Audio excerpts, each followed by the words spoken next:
안녕하세요. 저는 충북 지역 장애인 보건의료센터장을 맡고 있는 재활의학과 전문의 방희재라고 합니다.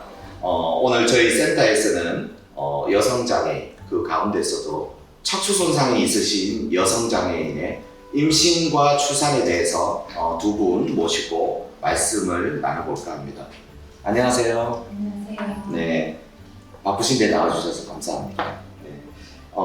먼저 박혜연 선생님부터 자기소개 부탁드립니다. 안녕하세요. 저는 청주 진흥초등학교에서 특수교사로 근무하고 있는 박혜연입니다. 네.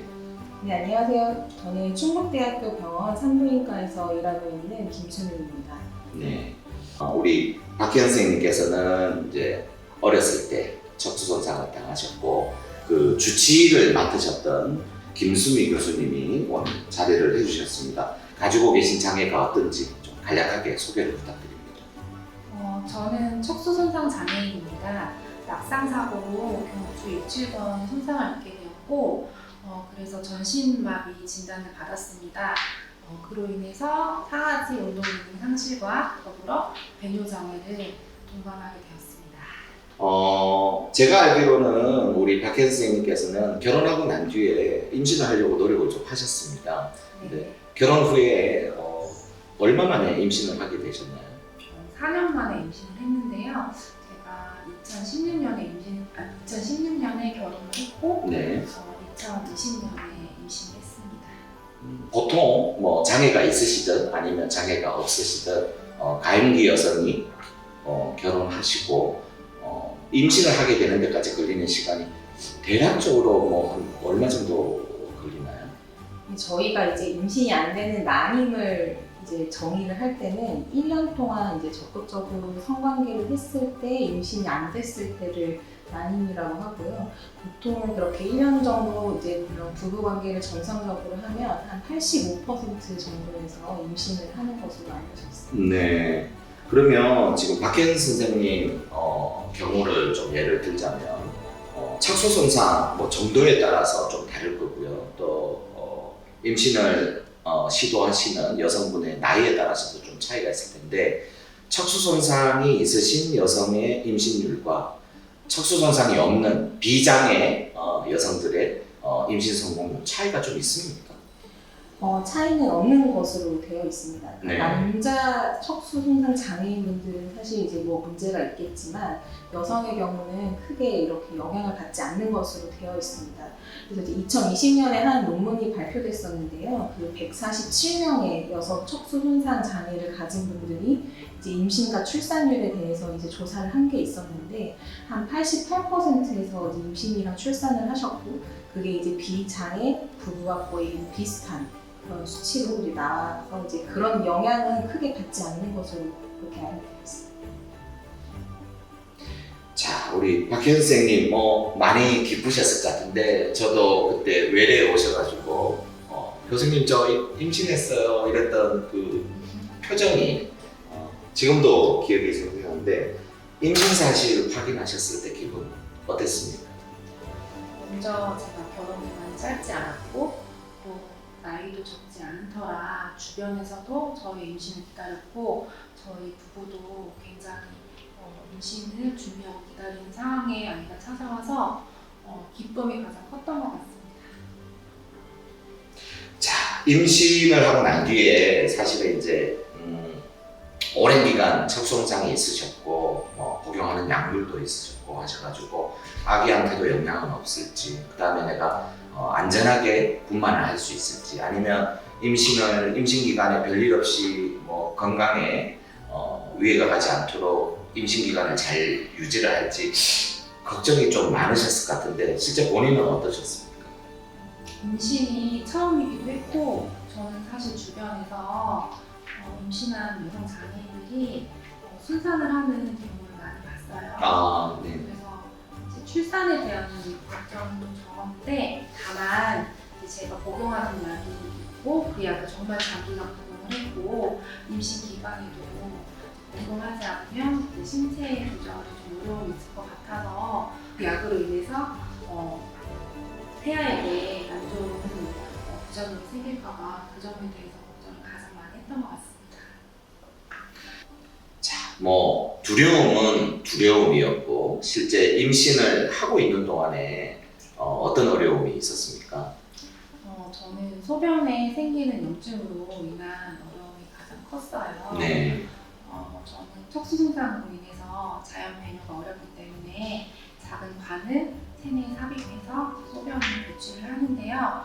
아무래도 자연적으로 소변을 보는 게 아니기 때문에 항상 이제 소변 검사를 하면 염증이 있다고 의사 선생님께서 말씀을 하셨었는데 그로 인해서 열이 난다거나 아니면 입원해서 항생제 치료를 받아야 하는 경우는 정말 그렇게 드물었거든요. 그런데 임신을 하고 나서는 염증 수치가 너무 높아서 고열에 시달렸고 그로 인해서 입원해서 항생제 치료를 받아야 하는 상황이 빈번했어요. 임신 한 20주 넘어서는 한 5번 정도 입원해서 항생제 치료를 받았던 것 같습니다. 저는 그 부분이 가장 힘들었던 것 같아요. 교수님께서 이제 직접 박혜연 선생 그 임신 과정과 출산까지 모두 함께 하셨는데 임신 기간 동안 박혜연 선생에게 어떤 문제가 있었는지 좀 말씀을 해주십시오. 네, 아까 이제 박혜연 선생님이 말씀하셨는데 그 박혜연 선생님 같은 경우에는 경추 손상 뒤에 이렇게 잦은 배뇨를 좀 이렇게 완화할 수 있게끔 방광을 넓혀주는 그런 수술을 한번 받으셨었고, 네. 그다음에 이제 그 이후에는 그 아까 말씀하셨던 청결 간헐적 돈유를 통해서 이제 배뇨를 하는 상황이었습니다.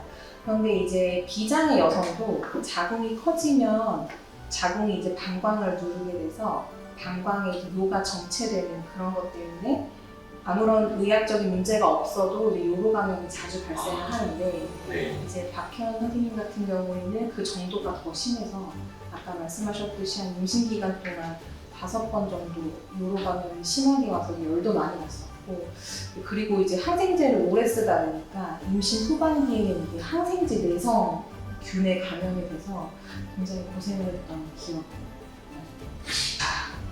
교수님께 제가 좀 질문을 드리고 싶은데 이제 박혜연 선생님처럼 척수 손상이 있는 여성 임신부의 경우에 산전 관리를 어떻게 해야 되는지 좀 말씀을 좀 해주십시오. 사실 산전 관리가 비장의 여성이랑 다르진 않은데요. 근데 제가 이제 하나 말씀드리고 싶은 거는 그 자율신경 반사 부전에 대해서 꼭 주의를 했으면 좋겠습니다. 네. 사실 저도 경험이 없다가 박혜연 선생님을 통해서 이제 알게 되었는데 이제 요로 감염 때문에 항생제를 치료하려고 이제 입원을 했는데 자꾸 혈압이 너무 높아지고 맞습니다. 식은땀이 나는 증상이 있어서 저는 이게 임신 중독증인가 보다 해서 이제 막 여러 가지 검사를 했는데 알고 보니까 이제 임신 중독증은 아니었고 그게 이제 자율신경 반사 부전으로 인해서 혈압이 상승되는 거를 알았습니다. 근데 이게 제가 알기로는 이 자율신경 반사 부전이 척수 손상 환자에게 나타날 수 있는 굉장히 긴급한 상황일 수도 있다고 해서요. 그래서 근데 이제 이런 환자가 나중에 이제 분만 진통을 느끼게 되면 극심하게 혈압이 올라갈 수 있어서요. 이제 이런 분들은 이제 진통이 오기 전에 계획된 제왕절개를 하는 것이 추천이 됩니다. 그리고 이제 그것뿐만이 아니고 이제 척수장애 임산부는 자세 변경을 할 때 순간적으로 어지럽게 되는 그런 기립성 저혈압도 자주 올 수 있고 그리고 이제 배가 불러지면 무게중심이 달라지기 때문에 자주 넘어질 수 있어서 이제 이런 거에 대해서 주의를 하는 것이 좋겠습니다. 자, 앞서 말씀드린 것처럼 박혜연 선생님은 사실은 불완전 사지마비시거든요. 근데 제 생각에는 완전 사지마비인 경우에는 사실 이런 자율신경 반사 부전이라든가 다른 그 요의도 전혀 느낄 수가 없고 그 다음에 수분도 제한해서 드셔야 되는 등 여러 어려움이 많거든요. 산부인과적으로는 어떻습니까? 척수 손상이 완전 손상인 경우. 그러니까 자궁이 수축하거나 아기 태동을 느끼는 거는 그 흉수 10번 아래 신경부터 있고 네. 그래서 이제 흉수 5번보다 이제 높은 쪽에 손상을 받은 산모는 사실 태동을 인지를 못하고 그다음에 본인이 진통을 하는지 자궁 수축을 느끼지를 못하는 그런 어려움이 있습니다. 그리고 이제 안 그래도 거동이 안 되는데 이제 임신을 해서 이제 배가 불러지면 더욱더 그런 거동이 어려운 문제가 있어서 유창이 더 발생을 하거나 사실 비장의 여성들도 아무런 그런 의학적인 문제가 없는데도 다리 혈관 같은 데 혈전이 생기는 그런 정맥 혈전증이 12배 정도 증가를 하게 되는데 이제 이런 식으로 거동이 불편하게 되면 훨씬 더 그런 정맥 혈전증이 자주 발생할 수 있는 문제가 있어서요. 그래서 이제 이런 경우에는 꼭 압박 스타킹을 신어주시거나 다리를 위로 올려주는 그런 자세가 많이 도움이 될 것 같습니다. 그리고 이제 장애가 없더라도 이제 임신 막달이 되면 아기가 커지고 자궁이 커지면서 이제 횡격막을 누르게 돼서 네. 이제 막달이 되면 뭘 조금만 해도 이제 숨이 차는 그런 증상이 생기는데요. 근데 이제 척수 쪽에 이제 높은 쪽에 장애가 있는 여성분들은 그런 호흡 고전이 훨씬 더 심하게 올 거라고 예상이 됩니다. 그래서 그런 경우에는 뭐 호흡 보조 기기를 사용하시거나 아니면 필요하면 이제 입원해서 이제 뭐 호흡 상태나 아기 상태 같은 것을 이제 봐야 되는 그런 경우가 생길 것 같습니다.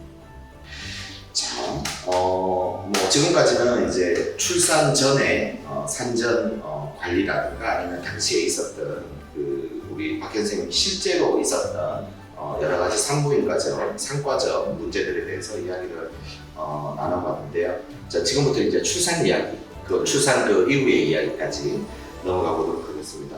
출산할 때도 좀 어려움이 있으셨을 것 같은데 보통은 뭐 비장애 여성들도 출산에 대한 두려움이 저는 뭐 잘 모르지만 있을 것 같거든요. 본인은 어떠셨습니까? 저는 임신 기간이 워낙에 힘들었어서 사실 하루라도 빨리 출산했으면 좋겠다라는 생각을 많이 했고 그래서 출산에 대한 두려움은 별로 없었던 것 같아요. 그렇게 크지 않았는데 네. 저는 이제 출산을 하고 나서 수술 부위에 염증이 생겨서 수술을 한 번 더 했거든요. 네.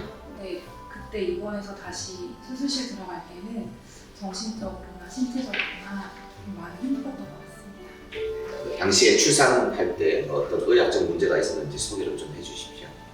그래서 제가 아까 이제 방광의 용적을 넓혀주는 수술을 받았다고 했었는데 네. 사실 제가 생각했던 것보다 방광의 용적이 너무 커서 방광이 거의 배 전체를 다 이렇게 할 정도로 커져 있는 상태여서 수술이 생각보다 굉장히 어려웠고 그래서 그리고 이제 그 방광이 배 벽에 많이 유착이 돼 있어서 생각했던 것보다 이제 제왕절개 수술하는 시간이 굉장히 오래 걸렸습니다. 그래서 이제 산부인과 의사들이 이런 수술에 대해서 사실 지식이 많이 없다 보니까 네. 만약에 이제 이런 장애 관련 수술을 받았다면 그런 수술 기록지 같은 거를 좀 주시면 수술을 계획하는 데 좀 많이 도움이 될 것 같습니다. 그리고 이제 아까 상처 감염을 얘기를 하셨는데 사실은 장애가 있다 그래서 다 상처 감염이 생기는 건 아니고 박혜 선생님 같은 경우에는 아까 제가 말씀드렸듯이 수술 부위가 이제 유착이 많이 심했고 이전 수술 때문에 절개 부위가 굉장히 컸어서 이제 그런 유착이나 그런 수술 시간이 오래 걸린 그런 문제 때문에 상처 감염이 생긴 거고 장애가 있다 그래서 다 상처 감염이 생기는 것은 아니라고 이제 이해하시면 되겠습니다. 실제로 이제 신체적으로 좀 아기를 돌볼 때 좀 어려움이라든가 이런 것들도 얘기해 주시면 좋을 것 같아요. 사실 가장 힘들었던 거는 두돌 전까지는 아무래도 교수님 말씀하신 대로 신체적으로 아이를 좀 케어해야 될 부분이 많은데 그 부분을 저희 남편이나 아니면 친정엄마가 대신 하다 보니까 이제 저도 육아관이라는 게 있잖아요. 그러니까 그런 부분에 충돌이 생겨도 의견을 좀 내기가 어려운 거예요. 제가. 실제로 네. 주변에서 봐주시니까. 그래서 이제 그런 부분도 있었고 또 아이와 이제 입착 형성을 해야 되는데 엄마랑 입착 형성이 중요한데 이런 부분은 정상적으로 잘 할 수 있을지 그리고 또 엄마로서의 정체성에 대한 의문이 좀 들더라고요. 아이의 수유부터 기저귀를 간다거나 이런 부분은 다른 분들이 해주시니까 사실 두돌 전까지는 그 부분은 제가 대체할 수 있는 방법이 적었던 것 같아요. 그런데 지금 이제 30개월 넘으니까 아이와 이제 언어로 소통도 하고 스킨십도 소통도 하고 또 누구보다 오랜 시간 아이 옆에 있어줄 수 있고 이제 그런 부분이 이제 아이한테 정서적인 안정감을 좀 주는 것 같아서 이제 그런 부분으로 많이를 하고 있는데 지금은 아이가 저 학교 갈 때 되면 엄마 가지 마요. 이제 가방 딱 들면 알거든요. 가지마 하거든요. 이제 그런 부분을 보면 아이가 잘 크고 있고 엄마와의 관계가 그래도 잘 형성이 되고 있구나 라는 생각이 들어서 좀 하려고 합니다. 자, 김수미 교수님, 뭐 척수 장애가 있는 여성분들이 산모죠. 특별히 좀 신경을 써야 되는 부분이 있을까요? 네, 그래서 만약 출산 후에 모유수유를 하고 싶다고 하면 가능하면 그냥 편하게 하시면 될 것 같고요.